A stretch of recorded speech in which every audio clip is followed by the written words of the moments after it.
Welcome to the Honest Dog Breeder Podcast with me, your host, Julie Swan, where each week we dive in to discuss all things dog breeding so you can build a breeding business you love, producing dogs that fulfill their owners' dreams. I believe you can have an honest dog breeding program that also pays the bills. So throw those pods in your ears while you're cleaning kennels. I'd love to join you.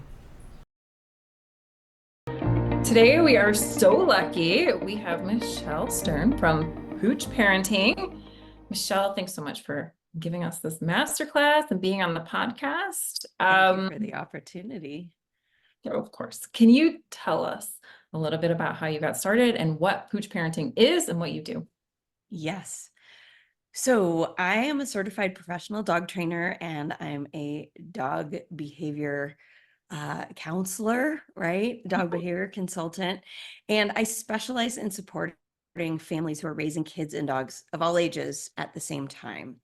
And the path that brought me here is that I'm a mom. I've got two kids. They're now 22 and almost 24. So I survived that.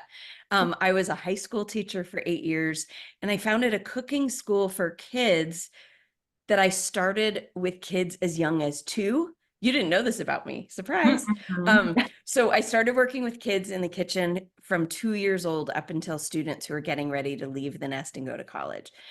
And dogs were always my passion. I always thought that I would be a vet. Organic chemistry happened, kind of weeded me out. And I taught high school biology instead. But I returned to my love of dogs. And what was really fascinating in taking all these classes through actually my childhood mentor, which was amazing, is I noticed a huge gap in the support of general dog training and my realm of just being an educator and supporting families, right? Because as a teacher, you work with parents a lot, but you also work with kids.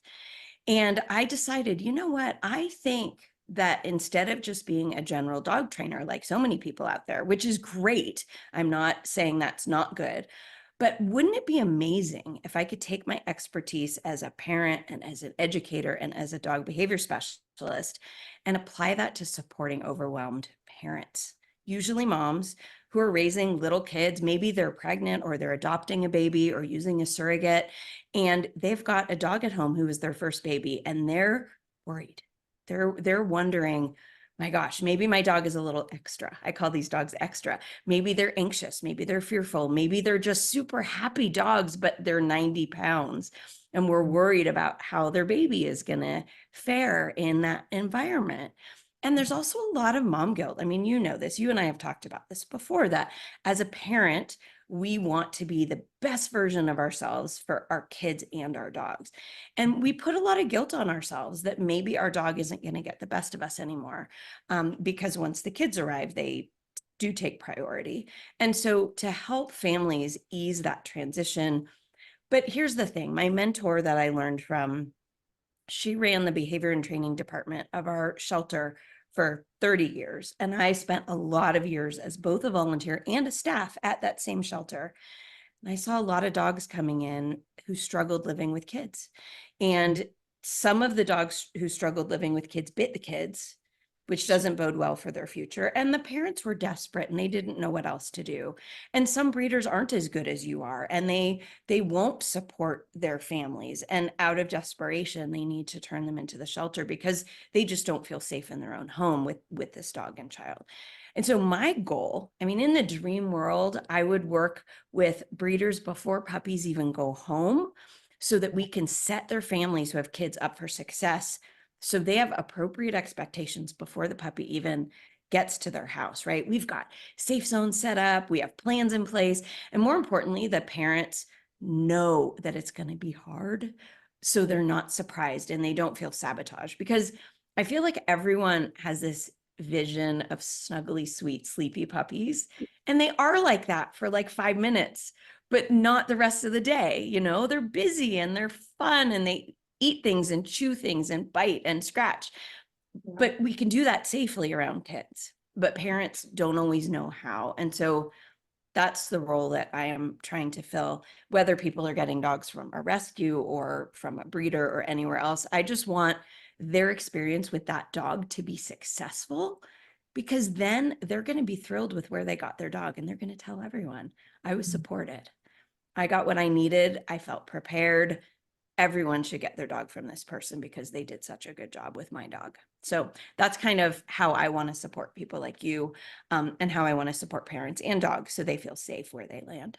Sure, absolutely. And so you kind of have a couple different approaches as far as helping. So it's not just, so you can, one, you can consult with people, but you also are, of course, today and helping us with breeders. And you're Yeah. saying in a lot of sense, breeders can really take the lead on this by setting expectations themselves.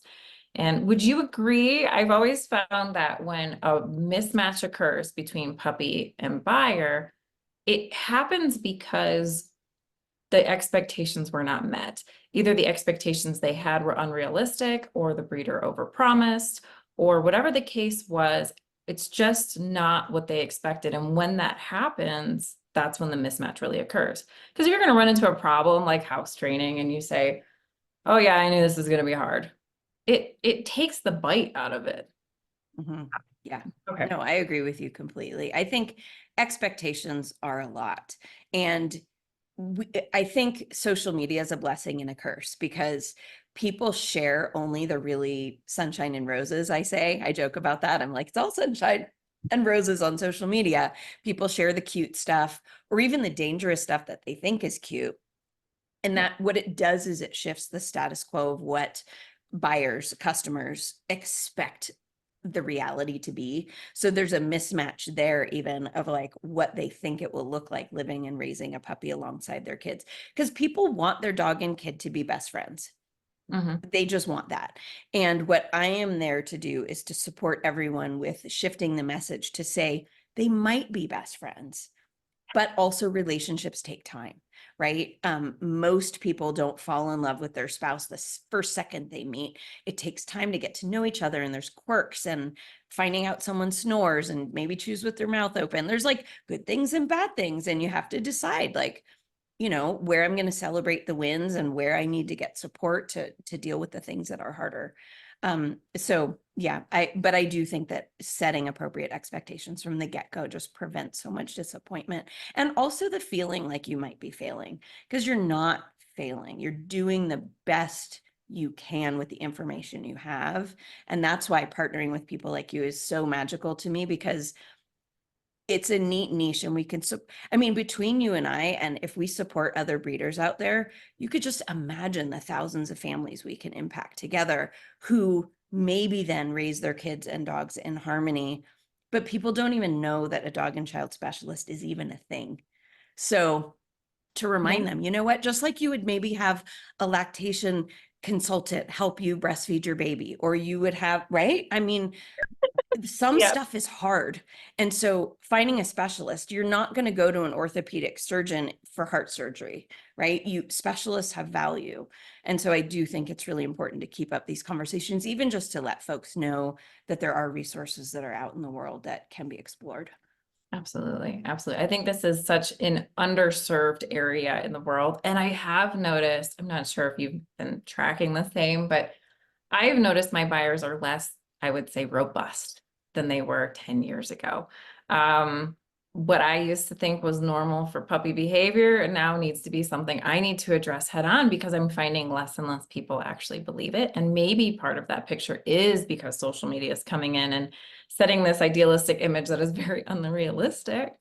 And so, yeah, I don't know. Have you been seeing the same, that they're just less robust? Yeah, I mean, it's really interesting. I think the dog training world has shifted a lot anyway. So I'm a little bit different than many dog trainers from the standpoint that I don't really care if my dog has a sit stay or has a heel.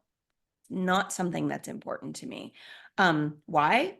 Because what I want is a good housemate. And so I'm going to focus on behaviors that make my life better and easier with my dog. So for example, the dog who's sitting next to me, I have two border terriers. She's 18 months old. She's a bit of a teenage menace at the moment. She's actually just coming out of a heat cycle, so a little bit of orneriness. And we just went in our travel trailer, and it was her first time. going in our travel trailer. We went to the coast, and I realized that I need to work on her door dashing behavior, because she would throw herself out of the car crate, dangerous. She would try to throw herself out of the trailer door. And we're in a campground. It's not home. She doesn't know where she is. So I started working on training those skills on the camping trip, because I hadn't needed them up until then. But I thought, you know what, this is a safety issue and I need to help my dog. So the moral of that little story, sorry for the digression, but I think we need to discuss with our clients, with our customers, with our families, what really matters to you, and help them achieve those goals. They may not be the same goals as mine. They don't have to be for us to work together, but I like to prioritize things that are going to keep the dog safe, that are going to keep your kids safe, and that are going to keep my clients feeling confident and not like a failure. Those are my priorities, because a dog that doesn't feel safe might do inappropriate things to children or other folks, and that dog is going to get returned to the breeder. And I don't want that to happen to you, because then you have a dog that you then have to either figure out, is there something wrong with the dog? Do I have to retrain the dog? Or do I just need a more resilient buyer for that dog? I'd rather you not have to deal with that at all and focus on the dogs that you have in your care at the time, not adding more dogs back to your care, right? And so I think that that goes back to expectations, but I think it's hard. And I'm going to go back to social media again. I'm not going to blame it on anything, but I think people want perfection. And I think that's an unreasonable expectation. A puppy that comes home from a breeder at 8, 10, 12 weeks of age is going to have potty accidents. They're going to bite. They're teething, they're babies. You would never be upset if a human baby, bit your finger if they're getting teeth, because that's what they do. They need that oral sensation. Biting is part of how they explore the world. But do the teeth have to be on you? No, not if you know how to handle the situation. Not if you always have a toy in your pocket. I even got some really cool teething bracelets that I wear when I have a foster litter, because I raise a lot of foster puppies, and they're silicone and they're not ugly. And it's a bracelet that I just keep on me at all times when I have a litter of foster puppies. And if they start biting my skin, I pull the bracelet off and we play games with this bracelet, and I give them a better option. Don't bite me, bite this instead. But people don't know what they don't know, right? And so little things become big things. What a great idea. Well, I'll need to get a link to that thing. Yeah, I'll write it down and I will get it to you. That's perfect. Yeah, I agree with you 100%. If people do not know that there are solutions, right? If you figure that, the only way to manage the dog not biting your child is to get rid of the dog, that puts you in a really hard spot. And I mean, I understand that's an extreme, but I have had people at the end of their rope on the phone with me because they can't deal with certain things like puppy biting. I had 2-3 hour long conversations with the same family over time, and then we finally, after a while, I remember she texted me, she says, we finally got it sorted and it doesn't happen anymore. And I was like, oh, good. This reminds me. So I'm good friends with this woman who breeds basset hounds in Arizona, actually. I may have to connect you, but anyway, I, at the time, lived in California, and she called me in a panic and she said, Michelle, I love you. I know you love me, and I know you love my dogs. I am begging you, please go pick up one of my puppies from the home where it is. The family is at the end of their rope. I need you to keep this puppy, if you don't mind, for a couple of weeks till I find a new home for this family, for this dog. And what it was a family, never had a dog before, and was so overwhelmed with just an overtired puppy with their 2 kids that they thought she was aggressive. She was the least aggressive. I mean, she's a basset, first of all. And second of all, my family still talks about Daisy to this day. They're mad at me still to this day, years ago, for not keeping her. I didn't need a basset in my life, but she was remarkable, and she never bit us, ever. But they were overwhelmed. They didn't know what to do, and they were so scared that they set up an X pen in their garage and they put her in their garage. And so my son was with me at the time. And Michelle was like, can you please help me? I look at a map. It was going to be like a 2-hour drive each way. And I was like, okay, can I do this? And my son looks at me and he goes, Mom, they need you. And of course, he was totally being an enabler because he wanted a puppy in the house.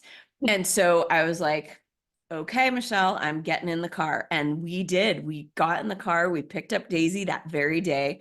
We brought her home. And it was just a perfect example of mismatched expectations. And a lot of her families, to be fair, don't have little kids. They're older folks who've had Bassets before, but their kids are out of the house.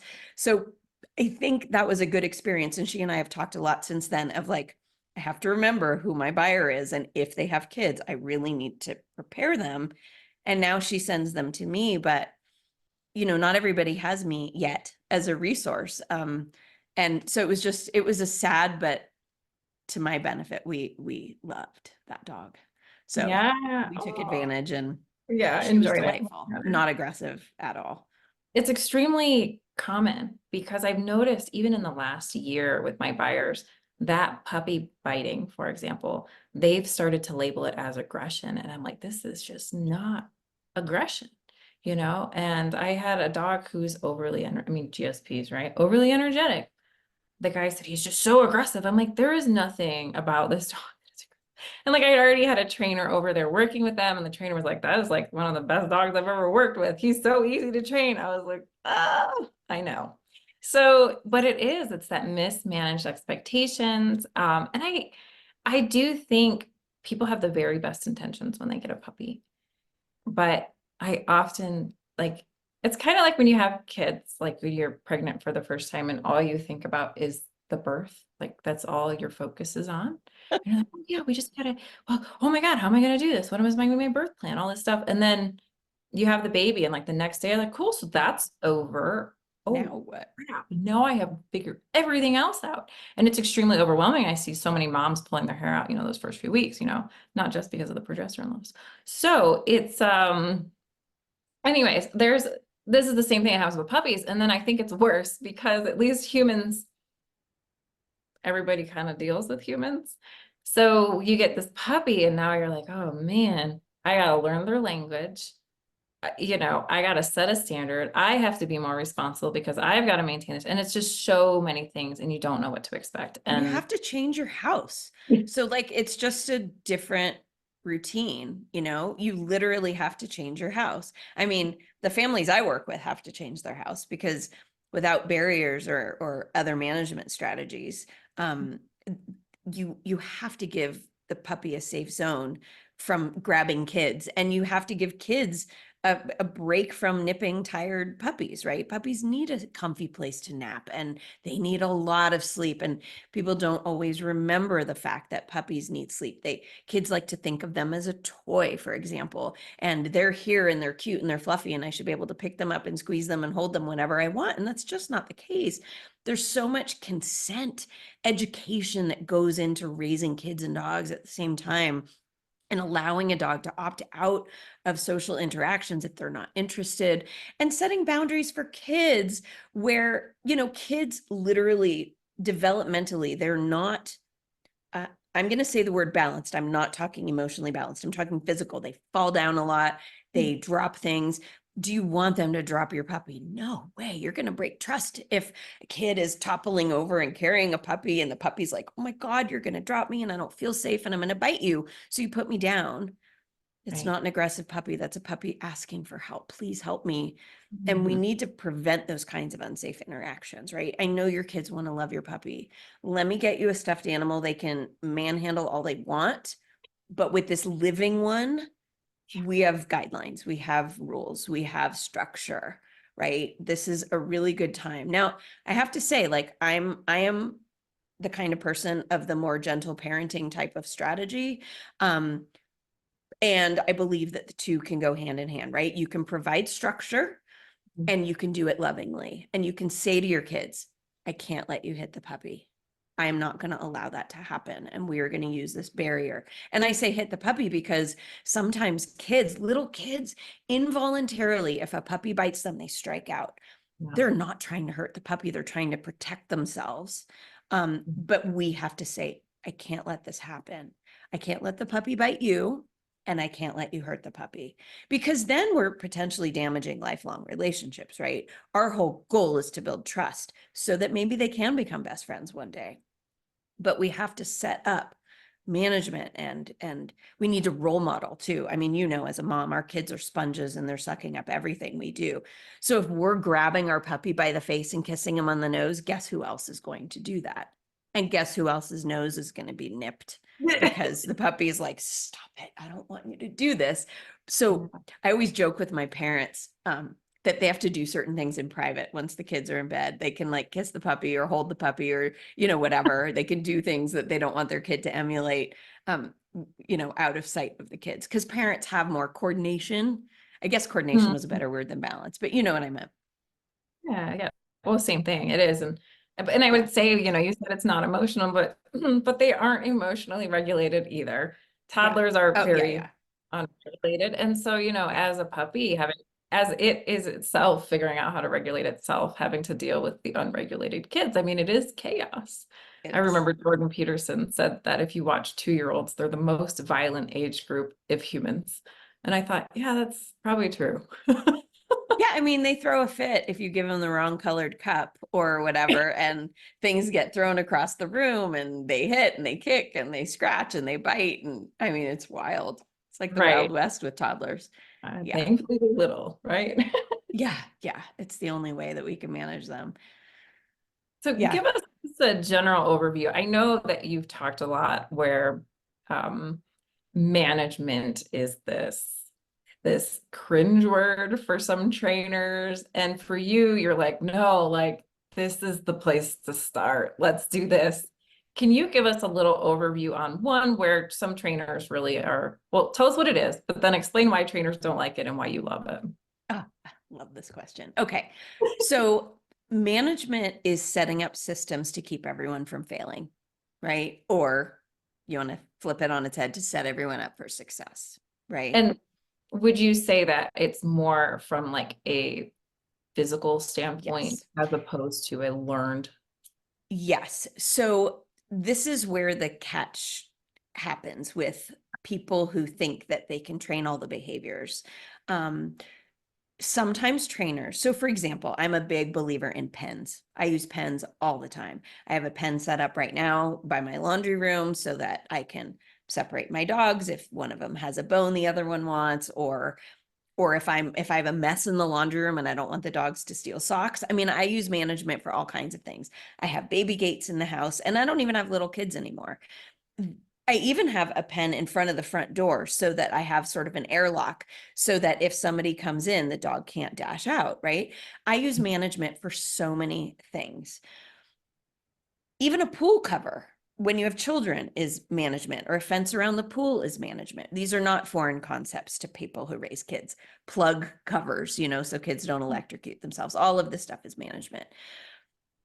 A lot of dog trainers think it's a cop-out. They think it's a Band-Aid, that if you are putting a puppy in a pen to prevent biting, you're not teaching the puppy not to bite. And I entirely disagree, because first of all, in order for a puppy to be comfortable behind a barrier, it takes some training and it takes some learning, because puppies, as you know, and as all of your listeners know, puppies are social in the beginning, very social. They've been with a mom, they've been with litter mates, they have not been alone.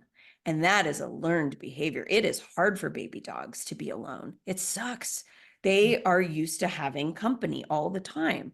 And so to help our baby dogs be comfortable behind a barrier, we have to support them. It does take some time. You can't just shove them in a crate or shove them in a pen and hope it's going to be okay. Now, some dogs don't care.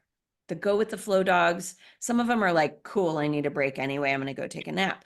But my dog Pippin, my older border terrier, he had separation anxiety. He was not as well bred as I was led to believe. And the dad dog had some anxiety. which then genetically came to Pippin, and he lost his marbles if he was put in a pen, even if I was right there. And we worked a lot on that. And he still doesn't love it to this day, and he's 4 3/4 now, but we work on it.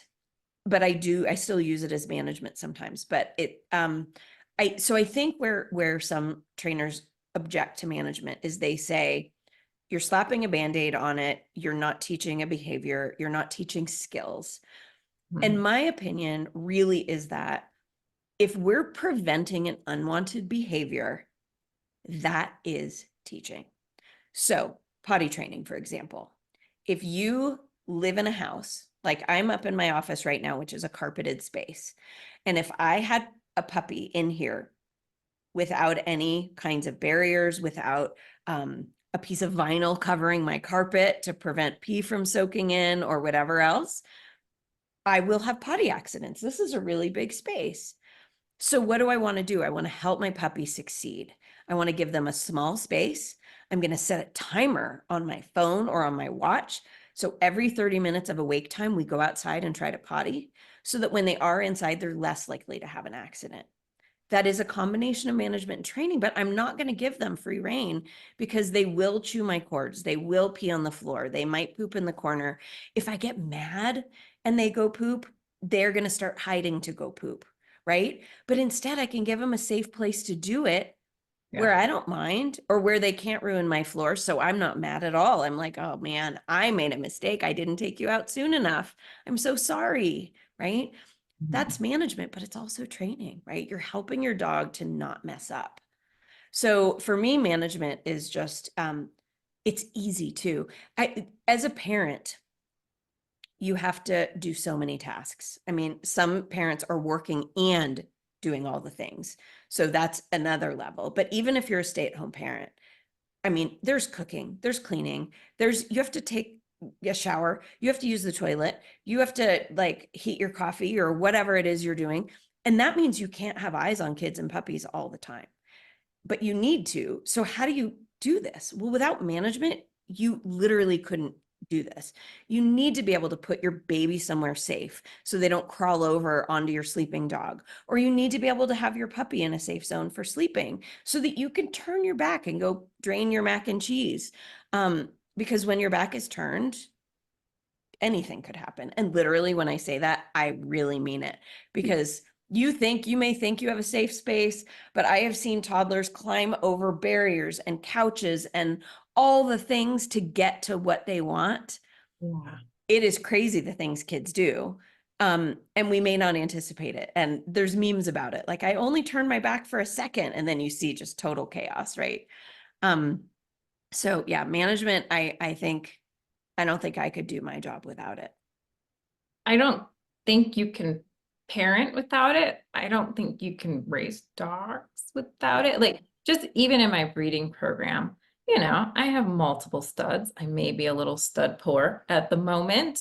But because a girl comes in heat, all of a sudden personality shift, Mhm. nothing wrong with the dog. It's what they're supposed to do, but Mhm. and Yeah, so you need to keep them and I safe. need a And second set of gates because I need a pen they're in, and then I need a second one to prevent in case that fails. I have to build in all these things. And to me, I guess they're so normal. yeah. But it is something where a lot of people, they live in their apartment, or they're like, well, can't the dog just hang out with me all the time? And it's like, well, you'll be crazy. And when you feel So stressed out, you can't do yeah, it. I Yeah. agree. And there's an objection that I hear all the time Yeah. when I propose management, which is that I didn't get a dog to separate it from my family. And I'm telling them, listen, I'm not telling you to put your dog in the basement or in the garage or outside. I'm telling you, you can have a pen right next to you. The dog isn't separate from you. The dog just isn't set up to make mistakes. If you have kids and they're doing a Lego project on the floor and your puppy goes and eats some of the Legos, there's going to be hell to pay for that. The kids are going to flip out. They're not going to be able to finish their project. The dog is going to have an obstruction. It's a physical risk. It's a mental risk. The kids are going to be mad at the puppy. The puppy is going to be scared because it's being screamed at. I mean, why set them up to fail? Why not have parallel play spaces? The kids do their thing over here and the puppy's still hanging out with us, right? I mean, I'm not saying go to Siberia and send you off into the boonies where you don't get to be part of our family. It's not what I'm saying, right? We just have to set them up for success. And I think that breeders would do a disservice by not really promoting the heck out of that and literally saying, show me your setup before you come pick up your puppy, right? Like that's something I love to do with families. I'm like, okay, I want to meet with you, or you could take, I have an online class that they can take. I want you to get set up before you even go get your puppy, because I don't want you to get home and be like, oh God, they peed all over the place, or, oh no, they're stealing the kids' toys and where do I put them? And I want you to hit the ground running with confidence and be like, I have a place to put you so you can actually decompress when you get home, because it is a lot of new, right? Leaving their litter mates, leaving the breeder who they know, leaving the breeder's kids who they know. Everything is new. Maybe they were in a car or on a plane or whatever else. There's new smells. Maybe there's a resident dog already where they're going that they haven't met before. It is so much to take in. And that puppy needs to just like kind of watch the television that is their new life for a little bit and like just absorb. You could sit in the pen with them, but you got to give them a place to like, oh man, this is a lot, you know? Absolutely. I think that makes so much sense. And you don't, when kids are overwhelmed, right? When they're little, we go give them a nap. We go let them take a break. We give them these opportunities to decompress. And I think with a puppy, it's like, it is like that. So I can see buyers getting frustrated with this. I didn't Yeah. want them separated. Do you end up encouraging them to have more designated playtime with the puppy? Like this is the time when the puppy's out interacting with us in a safe way, or how do you manage that? It depends on the family and their schedule and their routine. I do like to kind of map out potential routines, like even just a really rough schedule. Like we'll plug in the known things, like let's say the kids are school age. When do you take them to school? When are they gone? When do they come home? What does that look like? Okay, let's say you have two kids and they're coming home from school. We know that changes the dynamic of the house in that for that hour or two or three. They're coming home overtired, maybe overwhelmed. Socially, these days, kids at school are struggling because of COVID. Kids are not where they used to be at any particular age because they lost social time, etc. So that's a whole nother thing. But maybe what we do is we try to ensure that the puppy had a really good nap before the kids got home, or maybe they had playtime and exercise and a rest so that they're less overtired, overwhelmed, and they're available to interact with the kids when they come home in a more polite way. Maybe we talk about a few options for management when the kids come home. So for example, where will the puppy be when the kids come home? If they're bringing home a play date, a kid who is visiting, who may not know how to behave around puppies. Maybe you leash the puppy to your belt loop so that the puppy can't chase the kids around the house. And we have the dog attached to us as a way of interacting with everyone, but in a safe way. So we can easily put hands on the puppy and we prevent chasing, for example. But working out a routine is really helpful. But we know as parents that routines are never static, that they ebb and flow and they change, and we just have to be flexible. But I think that giving people some options, even like, okay, for while you're getting everyone ready and dressed out the door, here are 3 choices of where the puppy can spend time, or 3 activities that the puppy could do. For example, the puppy could work on a licky mat while you're feeding the kids breakfast or whatever. So sometimes, because of my food experience, my cooking school for kids, I often write handouts. I use a recipe format because I'm a nerd like that and I love food. So I'll have a recipe. I even have a management menu. It's literally, I took a restaurant menu template and I have, if your kids are doing these activities, these are things your dog could be doing. If your dog is doing these activities, these are things your kids could be doing, because it's really important and it's different. So for example, if the kids are having a snack, it's really important that the dog not be, so I have opinions about this too. Some kids snack while they're walking around the house, and that's torture for dogs. They're walking around the house flailing around with a cheese stick, and the dog is like, I want the cheese stick. And so we're setting everybody up to fail in that case. So I'm a big advocate of like, we eat in one place, we eat sitting down, we don't torture the dog, or the dog is in a pen, in a crate, outside, whatever, while the kid is eating, etc. So having a menu like that, I call it my management menu, helps overwhelm parents so that they don't have to think. They literally look at the menu and they're like, okay, this is happening. Here are my choices. And they can just point to one and do it. So anyway, and that's especially important if parents have a baby or an infant or a toddler, because their brain capacity is limited. They're so tired. They're doing the best they can do, but it's so intense and there's so much guilt, and they just need to know what to do. So by giving them sort of a look and point, like, okay, mix and match, they can handle it. So I like to think outside the box like that and try to make things as easy for people as possible. It's a great idea. I love the menu idea. You mentioned this guilt a lot. What, I mean, I have ideas, but can you give us your overview on this? What is this guilt that the puppy parent and, well, yeah, puppy, the owner and parent is feeling? Yeah. That they're not good enough, that they're just not good enough at anything. They're not good enough at parenting. They're not good enough at being a dog owner, guardian, whatever word you want to use. They're not good enough at their job. They're just too divided. Some people are like me. I mean, I have a bookshelf. You can't see it. It's right off screen, but with all these, puppy books and training books, and you have the best intentions. So I'm going to give you an example. I had a client reach out to me. She has a 2-year-old, a 4-year-old, and a 14-week-old golden doodle puppy, who's just a lot, because doodles are energetic. They're youthful. They're vibrant. They're very boingy, I don't know how else to describe them. And I'm not saying that in a negative way. I'm just like, they're so a lot. And so cute. Oh God, this puppy is adorable. So anyway, she was wrecked. She was like, I need to be better. I need my dog to be well behaved. I need this. I need that. I have all the books, and then I just am paralyzed. I don't know what to do. I feel like I should be doing all these things and I don't know where to start. And like I was just so, I had so much empathy for her. Her husband is a detective in our town and he works super long hours, as you can imagine. I mean, that's a hard job. And she's managing all this by herself, and she's having regrets. Did I make a mistake? Was this the wrong time to get a puppy? I think it was the wrong time to get a puppy, to be honest. And sometimes I do have to tell people that, because raising a 2 and a 4-year-old alone is brutal. It's so hard. And then she has another toddler who's the puppy at the same time. And they all need different things. And she has this image, like, my husband is a detective, so he's an upstanding citizen who's an important part of our community.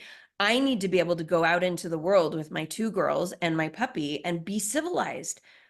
But having 3 toddlers, I'm going to say, at the same time, it's hard for everyone to be civilized and polite. And the puppy is easily aroused because it's a puppy. And so it's pulling at the end of the leash and it's barking because it wants to say hi to everybody. And then her toddler runs off and she's like, oh my God, this is too much. So she just feels lousy. And I'm going to put that under the bucket of guilt because she feels bad.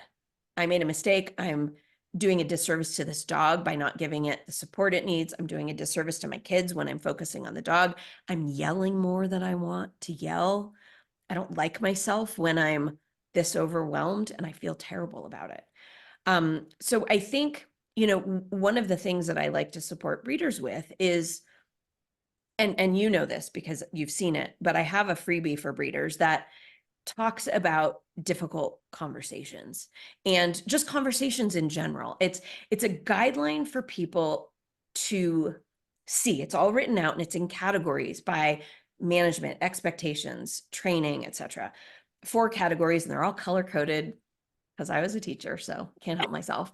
And Right. in it, addresses things like how to talk to potential clients and say, is this the best time to get a puppy? What can I do to support you in this? But is now the right time? Do you have management things set up? Because it's going to be harder than you think. Do you have the bandwidth? Do you have the financial resources? Because you might end up needing a dog walker. You might end up needing extra support. Maybe daycare for your kids once a week so you can take the puppy to training classes or do socializing, outings or whatever. Like it takes, I mean, I hate to say that it takes money, but it does. I mean, if you're already going to be working with a breeder and spending the money on a good, well-bred, thoughtfully bred dog, then hopefully you also have the financial resources for grooming, for training, for support like me, for whatever it is that you need so that you can divide and conquer. Because it's hard. It's so hard. So anyway, I think guilt, it's never ending. I mean, as a parent, you just never feel good enough anyway. Right. Yeah, there's always that. There's always one more thing you wish you would have tackled. And Yeah. oh, why can't you get that right? And I think what also happens is you end up having some resentment often towards your spouse, or especially if they were the one that wanted the dog, but they're the one that works all day. Oh my goodness. I can just feel Or you that. get it because your Yeah. kids want a puppy and then the kids decide that next week they're going to be an elite soccer player and they no longer are interested in the puppy and you're Yeah. constantly in the car taking them to club soccer events or I mean, and then that's even higher stakes for having a well-behaved dog, because if you're in the car and you're going to social soccer games, you have to have a dog who's polite and not going to bite the kids as they're running by or chase them or whatever, or bark and lunge at every other dog that's there. Absolutely. So yeah. Oh, so good. And I have to say, with this worksheet that you've put together, this flow chart, it is so spot on, and it helps broach the topics, which I think are often uncomfortable for us to bring up, especially for breeders who don't have kids. It's even more uncomfortable because, you're not sure how to say this, because it's not coming from experience. And so there's a lot of really, really good, because sometimes all we need is the verbiage to bring forward the discussion or even bring Mhm. awareness to them so they have proper expectations. So Mhm. you did a fantastic job. And Thank you. I'm a little jealous of your teacher skills. Wow, those are good. Yeah, but then we can partner and I'll share my teacher skills with you so you don't have to have them yourself. I think one thing to say about the document for anyone who's curious about it is I have it set up. The first page talks about things you should talk about with folks. But then after that, I go into a little bit more detail and say it's in a column. If they ask, and I put some statements, and then I say, you can say blah, blah, blah, blah, blah, right? So I'm giving you language that you can, hey, I'm giving you language that you can use, and giving you permission to be clear and to be firm and to be, to say no.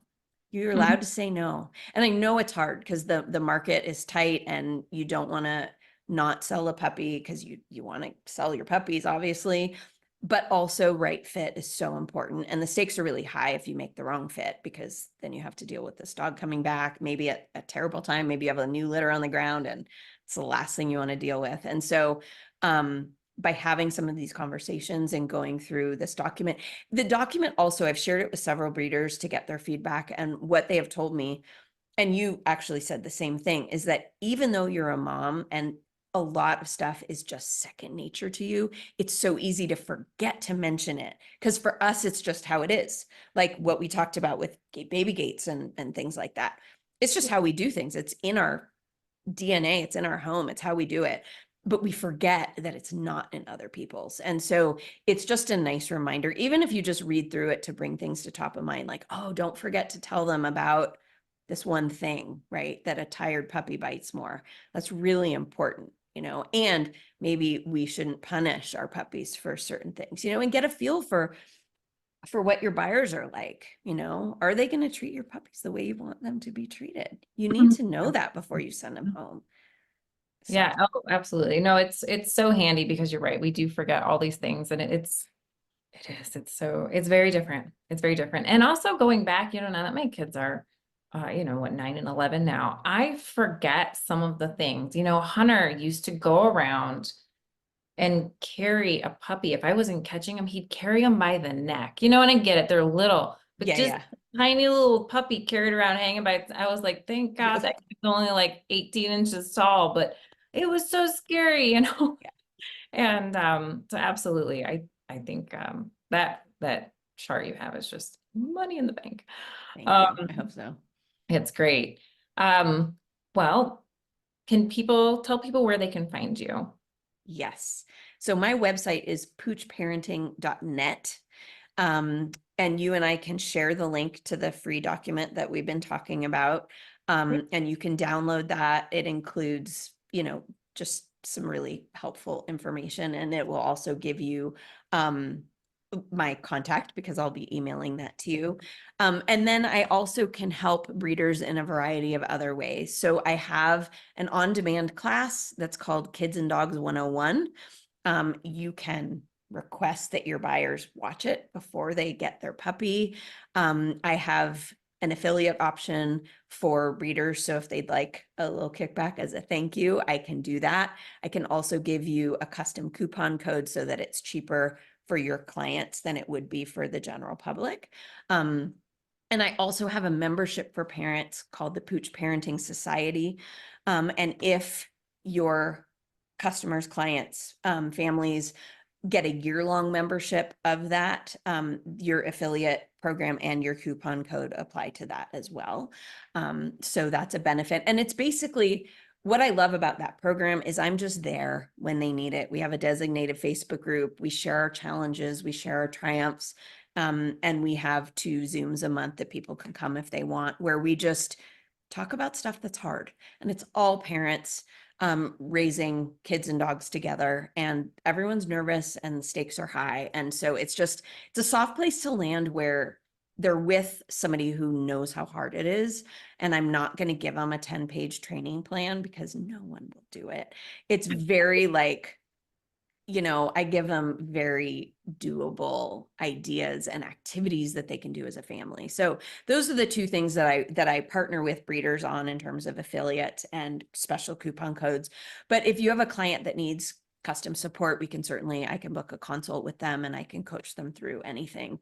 The on-demand class, though, is really great, and it's so convenient and it's really affordable. So, in an hour of their time, they can get a lot of this information that we talked about. They'll see pictures of how they can set up their space. And so I think that's good, like peace of mind. Some breeders have told me that they are kind of hoping to make that a requirement of any family that has children. And one breeder said he was thinking about putting it into the price of the puppy, but I don't know if he's going to. So Sure. that Yeah, I think there's it's, a lot of flexibility with the way you've designed it, which is so fantastic. And I do find our buyers they need expectations set. And so whichever way works best for you as the breeder, yeah. use it. I mean, Michelle's already got all this stuff out there, so take I advantage. do. And I'm compassionate but honest. And it's taken me a lot of years. I've been in this niche as a specialist for over 6 years. And in the beginning, I was a little wishy-washy, and I was like, I don't want to hurt anyone's feelings. And I don't want to be too harsh, and I don't want to appear judgy. And I'm not judgy, but I'm firm. And I'm loving, and I know how hard it is, but I'm going to tell people the truth. And I think they just appreciate that. And that's what they pay me for now. And I'm finally at the place in my career where I'm like, I am an expert in this. And this is what people need to know, because if I can prevent a dog from being euthanized because we set it up to fail, then that's everything. Because then we also have a generation of kids who are not afraid of dogs because we did the prep work that needed to happen. So it's ripples. I like to think of it as like we have tendrils of where this work can stretch to. It's generational. Yeah. Love it. Well, thank you so much for coming on the podcast. And I am so excited to dive further into this for our masterclass. Me too. It's going to be great.